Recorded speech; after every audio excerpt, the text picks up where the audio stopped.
Baik, Bapak Ibu Saudara, siap untuk mendengarkan firman Tuhan pada pagi hari ini.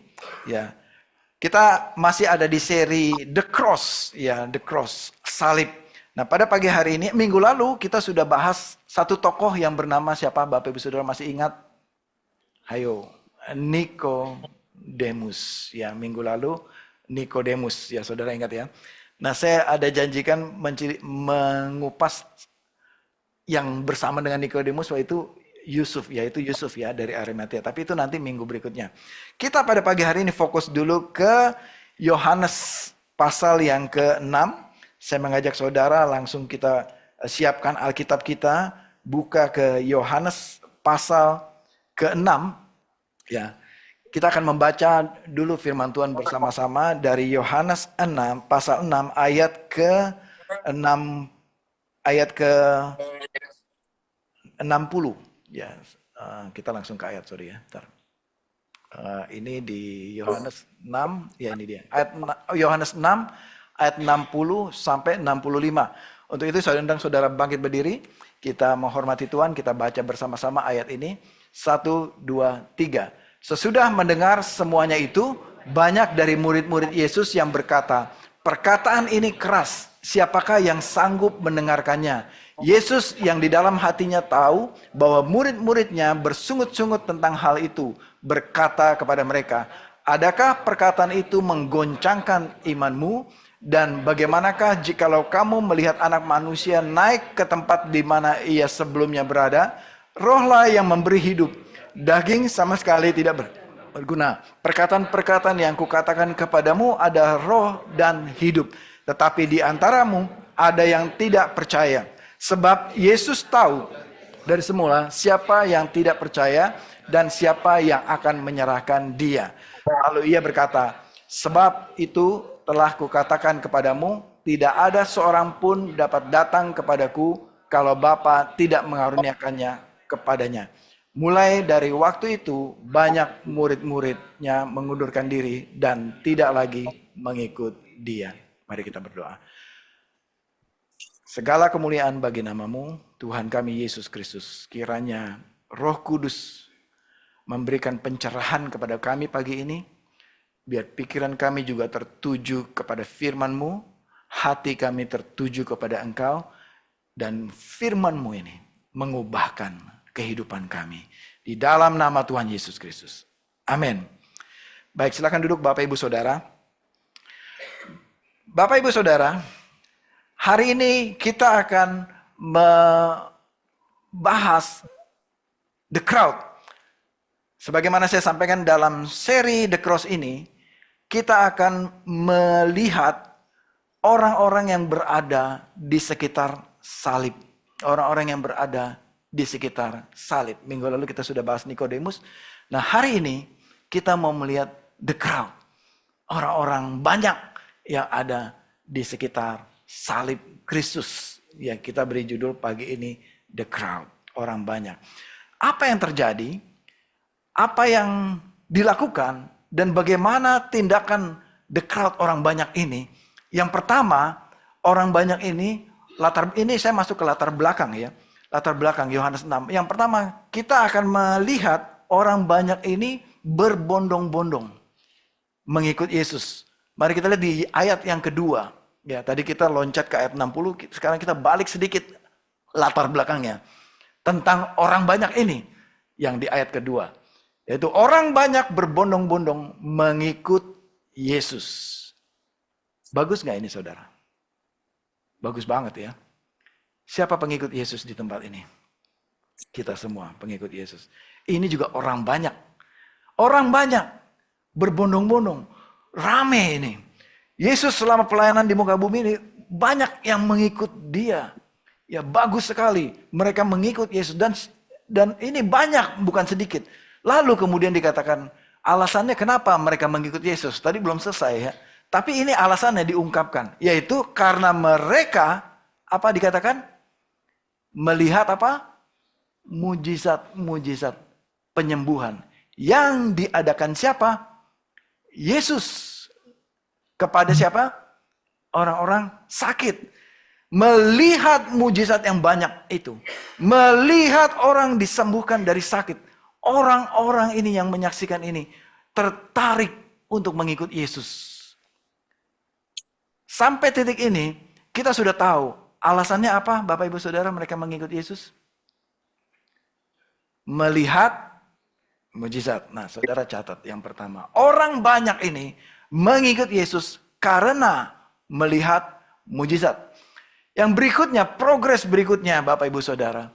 Orang banyak ini setelah mereka mengikut Yesus, setelah mereka melihat mujizat, setelah mereka tertarik kepada Yesus, lalu mereka berinisiatif.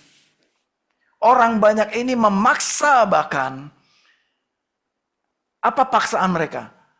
Mereka mau menjadikan Yesus apa? Raja. Bagus gak ini saudara? Bagus. Menjadikan Yesus sebagai raja. Mereka, kita lihat ayatnya. Ayat 15. Karena Yesus tahu bahwa mereka hendak datang dan hendak membawa dia dengan paksa. Ini ada kata-kata paksa. Ya. Untuk menjadikan dia raja. Bagus gak ini? Bagus sebenarnya. Tapi ada yang tidak bagus. Tidak terjadi skenario ini. Bagaimana tidak kejadiannya? Yaitu, Yesus tidak begini, oh ya, tolong siapin mahkota, kursinya tolong, baju, jubah semua siapin ya. Saya akan jadi raja. Yesus tidak lakukan itu. Apa yang Yesus lakukan? Dia menyingkir. Kemana menyingkir? Naik ke gunung. Berapa orang dia bawa? Tidak ada. Dikatakan Yesus menyingkir ke gunung sendiri. Seorang diri.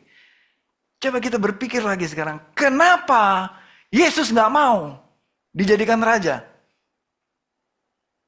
Coba tanya ke kiri kanan. Kenapa Yesus gak mau ya dijadikan raja? Kenapa ya? Coba tanya kiri kanan. Kenapa ya? Nah, coba saudara kita analisa sekarang. Kenapa Yesus gak mau? Bukankah dia raja segala raja? Bukankah dia raja surga? Tapi ketika orang banyak datang kepada dia, Yesus, jadilah raja kami. Tapi Yesus gak mau. Apa alasannya? Kita akan lihat berikutnya. Gak bisa jalan, sorry. Tolong, AB. Baterainya kali. Yang ketiga, orang banyak, masih the crowd ini orang banyak. Berarti banyak nih, kayak kita gini kira-kira. Mungkin lebih banyak dari kelompok kita. Waktu Yesus menyingkir, dan Yesus sendirian, the crowd ini gak diajak. Nah yang menarik saudara, mereka terus cari Yesus. Mereka terus cari Yesus. Bagus gak ini saudara? Bagus. Mereka cari Yesus. Mereka terus mengikut Yesus. Ini mungkin perlu diganti baterai. Sorry. Maaf ya saudara. Thank you. Di next bisa AB. Mari kita lihat ayatnya 25 dan 26. Ketika orang banyak menemukan Yesus di seberang laut. Nah jadi singkat cerita Bapak Ibu Saudara. Ini saya ceritakan singkatnya aja. Karena waktunya nggak cukup. Jadi setelah Yesus menyingkir itu kan. Itu ada kejadian. Yesus memberi makan kepada 5.000 orang. Saudara tahu cerita itu ya? Yesus kasih makan kepada 5.000 orang. Dan mereka makan kenyang. Setelah makan itu, disitulah mereka tertarik. Ini cocok jadi raja kita. Ya cocok jadi raja kita. Nanti saudara baca Yohanes 6. Dan kemudian, setelah peristiwa mujizat 5.000 roti dan 2 ikan itu, mereka bisa makan sampai kenyang. Ada pesta buffet, pesta pora, all you can eat di situ. Ya all you can eat, bahkan sisa berapa bakul saudara sisanya? Saudara tahu? Ada yang bilang 11, ada yang bilang 12. Berapa yang benar? Hah? 12 apa? Piring. 12 bakul. Bakulnya segede apa saudara? Itu saya nggak tahu juga. Bakulnya segede apa ya. Nanti kita cek ya. Tapi banyak nggak itu saudara? Banyak. All you can eat. Masih sisa lagi gitu kan. Banyak itu. Bisa dibungkus, bawa pulang. Ya. Thank you Hana. Jadi setelah peristiwa 5.000 Orang ini makan kenyang, all you can eat, kenyang dia makan. Lalu Yesus menyingkir.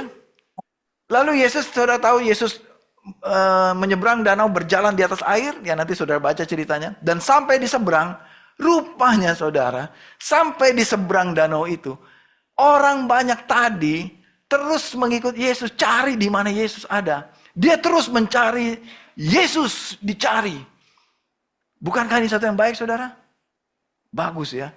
Ketika orang banyak menemukan Yesus di seberang laut itu, menemukan Yesus. Berarti sebelumnya mereka berpisah dan mereka cari di mana Yesus. Kita perlu dia. Cari sampai ketemu. Kemanapun dia pergi, cari Yesus. Ketemu di seberang lautan. Lalu mereka berkata, Rabi, kapan kamu nyampe sini? Kagetnya. Tadi menyingkir dari kita. Kok kamu sudah di sini? Lalu Yesus menjawab, aku berkata kepadamu, sesungguhnya, nah ini Yesus terus terang, kamu mencari aku. Bagus kan sampai di sini saudara? Bagus mencari Yesus. Tapi Yesus berkata gini, sesungguhnya kamu mencari aku. Bukan karena kamu melihat tanda, melainkan karena kamu telah makan all you can eat tadi, buffet. Ya. Sisa kan? Yesus bilang, sisa berapa? Dites sama Yesus. Sisa berapa kemarin? 12, Yesus, Rabi. Ya mungkin ada yang jawab gitu. Sesungguhnya, kamu mencari aku. Karena kamu sudah makan kenyang. Apa maksud Yesus, saudara? Mereka terus mencari Yesus, bagus gak saudara? Bagus. Tapi Yesus bilang, tapi kamu mencari aku, karena kamu sudah kenyang. Apa maksudnya saudara? Terus kalau kamu lapar, kamu cari aku nggak? Mungkin murid-murid bilang, iya saya cari Yesus karena saya lapar. Saya berdoa supaya ada makanan. Kita lanjut berikutnya. Saudara, sesungguhnya yang mereka cari bukan Yesus.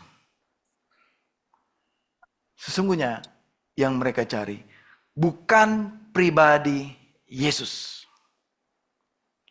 Tapi sesungguhnya apa yang mereka cari, saudara? Ini, soal kampung tengah ini yang mereka cari nih. Coba tepuk perut saudara. Bilang, jangan tambah besar terus ya, bilang ke perut saudara. Perut, coba tambah kecil sedikit. Ya, ya kan saudara, tadi pagi saya pakai baju. Ternyata baju saya mengecil saudara. Saya pikir baju saya mengecil. Lalu istri saya bilang bukan bajunya yang mengecil. Perutnya yang membesar gitu. Ternyata perut saya membesar saudara. Ini PR buat saya untuk mengikut Yesus. Bukan perkara perut. Jadi jangan perutnya yang ikut Yesus. Ya. Jangan perutnya maju ikut Yesus. Ya. Tapi iman saudara, iman kita yang mengikuti Yesus. Amin saudara. Mereka, the crowd, mencari siapa? Mencari sang pembuat mujizat. The crowd mencari apa? The crowd mencari mujizat. Orang banyak itu mau menjadikan Yesus dengan tujuan mendapatkan mujizat. Itu yang mereka mau. Kemudian, tragis saudara. Nomor 1 sampai 3 bagus gak tadi saudara? Bagus, mereka cari Yesus terus. Tetapi, pada poin, ketika Yesus tidak bisa, bukan tidak bisa, Yesus tidak mau, dan Yesus tahu bahwa yang kamu mau dari aku, itu cuma mujizatnya aja. Kamu gak mau aku sebetulnya, kata Yesus. Terbukti, Yesus akan lakukan begini. Saya tidak kasih kamu roti lagi. Saya tidak bikin mujizat untuk kamu. Sekarang kalau kamu lapar, kamu makan ini saya, kata Yesus. Betul? Saudara lihat nanti pasal 6. Akulah roti, kata Tuhan. Kalau kamu mau makan kenyang dan tidak lapar lagi, ini makan, ini dagingku. Makanlah aku, kata Tuhan Yesus. Aku tidak akan lagi memberi kamu roti mana seperti yang diberikan oleh bapamu melalui Musa kepada nenek moyangmu. Tapi ini akulah mana ini. Aku ini roti ini. Kalau kamu mau makan kenyang dan tidak lapar lagi, ini makan aku nih, pada Tuhan. Mendengar itu, ya. Yesus juga bilang, aku ini datang dari surga. Inilah aku, roti mana itu. Ini tersedia buat kamu. Makan aku, kata Yesus. Mendengar itu, kecewalah murid-murid. Mereka katakan, perkataanmu ini terlalu keras. Tadi kita sudah baca ya. Perkataanmu ini keras, kata orang banyak ini. Perhatikan tadi saudara. Ketika mereka melihat mujizat, orang sembuh, mereka ikut Yesus. Ketika mereka melihat orang makan dan dia dikasih makan kenyang, mereka terus ikut Yesus. Bahkan mereka mau jadikan Yesus sebagai raja. Bahkan saat Yesus gak ada, dicari terus di seberang lautan. Yesus dikejar. Dengan harapan mereka mendapat mujizat. Apa yang mereka mau. Tapi ketika Yesus bilang apa yang mereka mau tidak bisa mereka dapat. Tapi Yesus menawarkan sesuatu yang lebih dari sekedar roti. Yaitu siapa? Aku, Yesus katakan. I am. Ini aku nih roti yang sesungguhnya. Makanlah aku ini. Mereka bilang ini terlalu keras. Atau mungkin mereka bilang, dia ternyata tidak secanggih yang kita kira. Kita kira dia bisa bikin terus pabrik roti seumur hidup. Ternyata dia gak mau. Oh sampai di sini saja ilmunya ternyata. Oh cuma sampai di sini ternyata kedahsyatannya. Kemudian mereka bilang ini terlalu keras. Perkataan Yesus ini menyinggung hati saya, kata orang banyak ini. Perkataan Yesus ini tidak bisa memenuhi saya. Yesus gak mau jadi raja saya. Dalam kata lain saudara, mungkin saya ambil kata lain. Kira-kira isi hati orang banyak ini begini. Yesus tidak bisa saya atur ternyata. Saudara, the crowd, orang banyak mau jadikan Yesus sebagai raja. The crowd mau bikin Yesus. The crowd mau bikin Tuhannya sendiri. The crowd itu mau bikin ilahnya. Mereka mau ciptakan Tuhan yang bisa bikin apa saja yang mereka mau. Saudara bisa bayangkan, itulah the crowd. Orang banyak yang katanya pengikut Yesus. Mereka mau bikin Yesus sesuai cita-cita mereka. Mereka mau bikin Yesus versi 5.0 mungkin. Yesus versi 7.0 sesuai dengan apa yang mereka mau. Tapi saudara, Yesus adalah Tuhan, bukan buatan manusia. Amin saudara? Yesus bukan buatan orang banyak. Yesus adalah Tuhan. Orang banyak gak bisa atur-atur Yesus. Nah itu yang terjadi. Sehingga waktu Yesus mengatakan perkataan ini, mereka mulai menyadari, mereka mulai pikir, mereka mulai tersinggung. Gak bisa. Ternyata Yesus gak bisa kita atur. Perkataan Yesus ini terlalu keras. Saya tersinggung. Itu orang banyak katakan. Siapa yang sanggup mendengar ini? Bukankah Yesus ini yang kita tahu bukan dari surga? Dia anak Yusuf. Dari Nazaret. Kita tahu Yusuf tukang kayu itu kan. Kok sombong sekali dia bilang dia datang dari surga. Orang banyak bilang begitu. Ini terlalu keras ngomongnya. Kemudian murid-murid mulai bersungut-sungut. Ketika murid-murid bersungut-sungut, Yesus mengatakan apa saudara? Adakah perkataan ini menggoncang imanmu? Dan bagaimanakah kamu melihat anak manusia naik ke tempat di mana ia sebelumnya berada? Rohlah yang memberikan hidup. Daging sama sekali tidak berguna. Perkataan-perkataan yang kukatakan kepadamu ini adalah perkataan roh dan hidup. Ini bukan perkataan yang keras, tapi ini perkataan kehidupan. Kemudian ayat ke-66. Mulai dari waktu itu. Mulai dari waktu itu. Banyak murid-muridnya mengundurkan diri. Turning back. Dan tidak lagi mengikut Yesus. Awalnya bagus pengikut Yesus. Kelihatannya holy mengikut Yesus. Tapi ketika maunya nggak diturutin, mereka mengundurkan diri dan tidak lagi mengikut Yesus. Itu yang terjadi, saudara. The crowd. Dan kita tahu, inilah the crowd. Mereka yang sudah menyaksikan mujizat. Mereka yang sudah makan sampai kenyang. Mereka yang sudah disembuhkan sakitnya, mata yang buta sudah bisa lihat. Mereka sudah mengalami kebaikan Tuhan. Sudah terpenuhi kebutuhannya. Tapi ketika Yesus mengabarkan Injil, ketika Yesus mengabarkan ini aku, makanlah aku, mereka tersinggung. Saya ibaratkan saudara, kira-kira ya, saya ibaratkan begini. Jika engkau pria melamar wanita, would you marry me? Lalu wanita itu bilang, saya mau jadi istri kamu karena kamu punya mobil mewah. Saya mau jadi suami kamu karena pekerjaan kamu mentereng. Kamu CEO di bank ini. Saya mau menikahi kamu.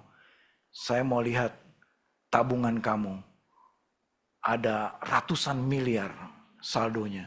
Saya mau menikahi kamu karena kamu punya rumah. Kamu punya villa. Kamu punya hotel. Kalau saudara, pria, saudara melamar wanita. Lalu wanita itu bilang sama saudara, kira-kira saudara jadi nikah gak sama dia?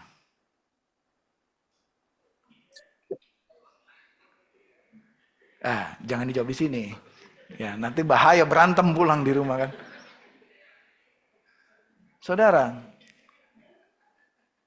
Saudara pasti mau lamar wanita yang saudara cintai. Karena wanita itu cinta sama saudara atau cinta sama uangnya saudara?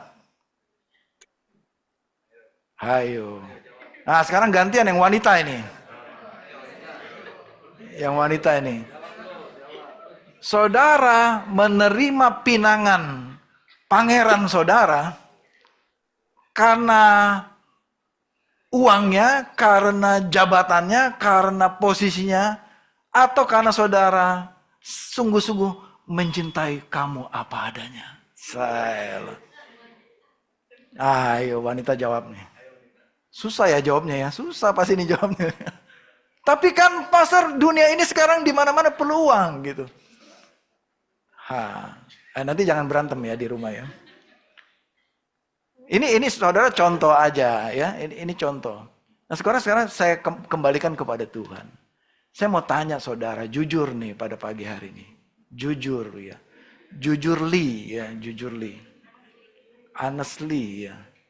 Saudara mengikut Yesus karena mujizatnya atau karena saudara cinta Yesus? Masa gitu ya. Yang benar, coba bilang kiri kanan, yang benar gitu. Saudara, Tuhan akan uji saudara. Amin saudara. Tuhan akan uji kita. Kedalaman dan ketulusan hati kita. The crowd. Nggak lulus ujian saudara. Mereka mengundurkan diri. Turning back. Karena Yesus nggak bisa bikin apa yang mereka mau. Yesus nggak jawab doa mereka. Lalu mereka mundur. Nah ini yang tragis saudara. Bahkan kemudian bukan hanya mundur saudara. Bukan hanya mundur. Pada detik-detik terakhir, momen-momen terakhir pelayanan Yesus. Ketika Yesus dalam masa krisis. Ketika Yesus dalam keadaan genting di pengadilan dan pada keputusan yang genting. Kamu pilih Barabas atau Yesus yang dilepaskan. Lalu the crowd katakan, lepaskan Barabas. Dan kemudian apa katakan? Salibkan dia, salibkan dia. 2 kali mereka katakan. Siapa dia itu saudara? Siapa dia? Ini, dia siapa ini? Yesus, bukan Barabas. The crowd yang mengatakan salibkan dia. salibkan dia. Bukan tentara Roma. Bukan Pilatus. Idenya siapa? Siapa yang usul? Karena siapa salib ini? Pertama kali muncul kata-kata salib itu di mana? Di sini. Siapa yang bicara? The crowd. Dan saudara, siapa the crowd itu? Yang katakan salibkan dia, salibkan dia, salibkan dia. Siapa itu? Di Lukas 23. Mereka adalah imam-imam. Lukas 23 ayat 2. Siapa lagi? Pemimpin Yahudi. Siapa lagi mereka? Rakyat dikatakan. Orang-orang Yahudi. Ini ada di Lukas 23 ayat 13. The crowd. Dan saudara, setelah saya mempelajari ini, setelah saya renungkan baik-baik, siapa lagi the crowd itu? Siapa lagi the crowd itu masa kini? Dan saya menemukan the crowd itu adalah saya. Saya, saudara. The crowd itu. Yang mengatakan salibkan dia, salibkan dia.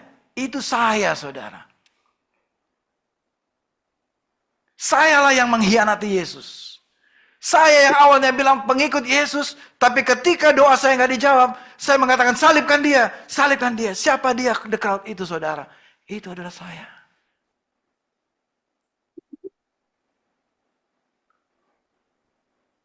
Karena sayalah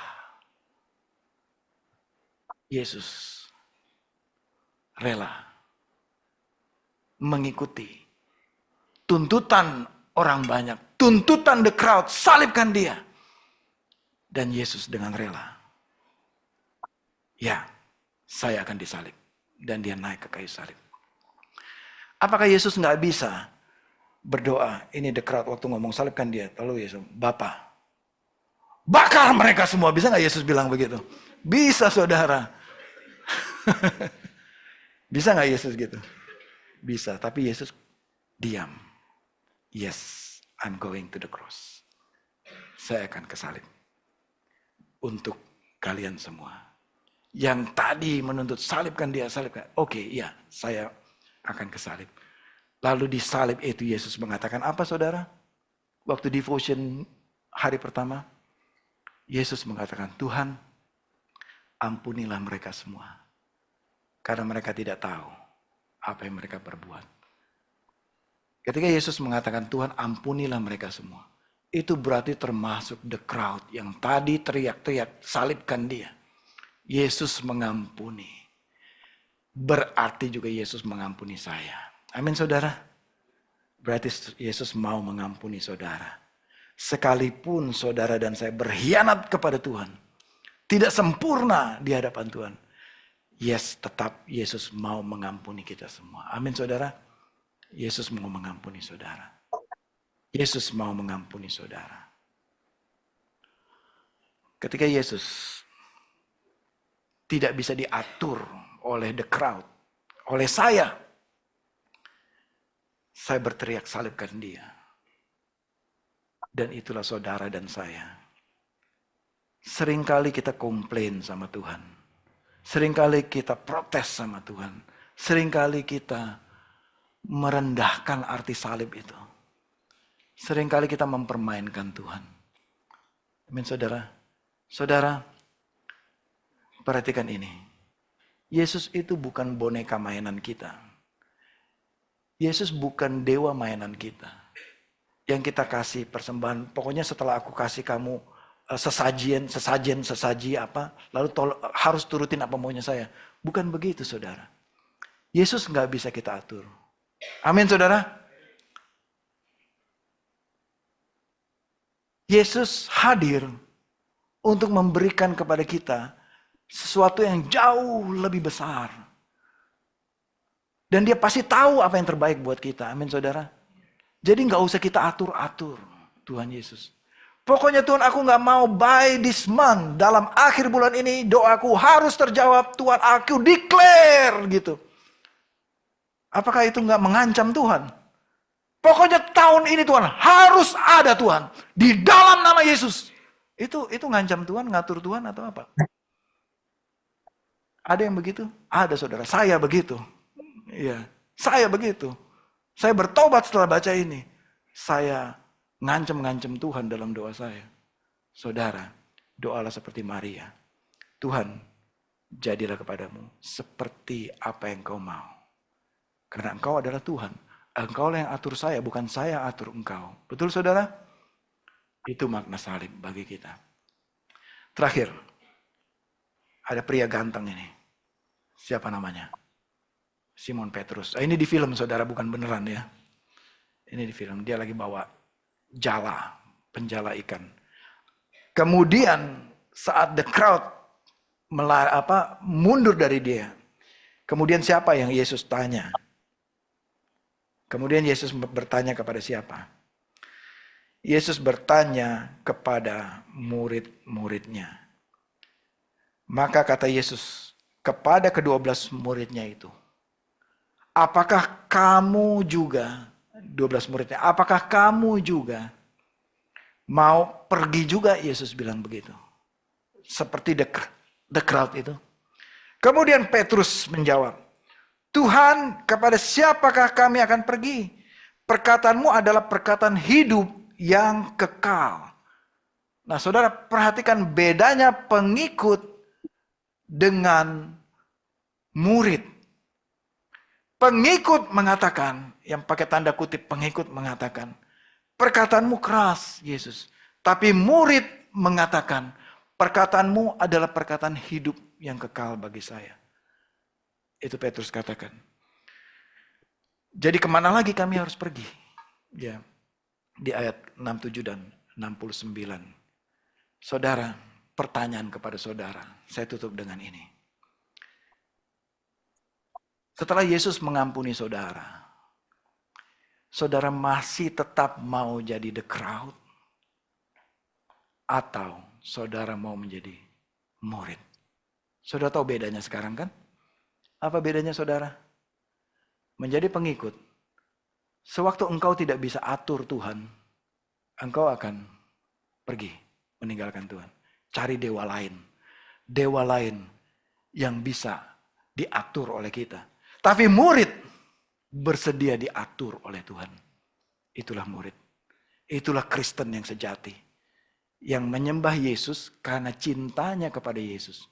Bukan cinta kepada mujizatnya. Bagaimana kalau nggak terjadi mujizat, saudara? I have decided to follow Jesus. No turning back. Seperti kita nyanyikan tadi. Amin, saudara. Apapun yang terjadi dalam kehidupan kita. Jika sekalipun mujizat nggak terjadi dalam kehidupan kita. Katakan ini, saudara. I have decided. I have decided. I have decided. Saya telah mengambil keputusan. Untuk apa? Menjadi murid Yesus. No turning back. Katakan ke sebelah kiri kanan. No turning back. No turning back. Apapun yang terjadi saudara. Yesus adalah Tuhan kita. Amin saudara. Mari kita renungkan firman Tuhan ini. Pilihan di tangan saudara. Engkau mau tetap menjadi the crowd. Atau menjadi murid. Engkau mau mengikut Yesus seumur hidupmu, no turning back. Atau engkau mengukur Yesus dari mujizatnya. Saudara, mujizat itu bonus untuk kita. Bagaimana ketika kita tidak mengalami mujizat? Yesus tetap Tuhan kita. Amin saudara. Christ is enough for me. Jemaat yang dikasih Tuhan, pulanglah dengan berkat damai sejahtera, kasih karunia dari Allah Bapa, Allah Putra, Allah Roh Kudus, menyertai engkau sepanjang umur hidupmu. Dan jemaat, kita akhiri ibadah ini dengan menerima berkat dari Tuhan. Mari arahkan hatimu dan wajahmu kepada Tuhan, dan terimalah berkat dari Tuhan.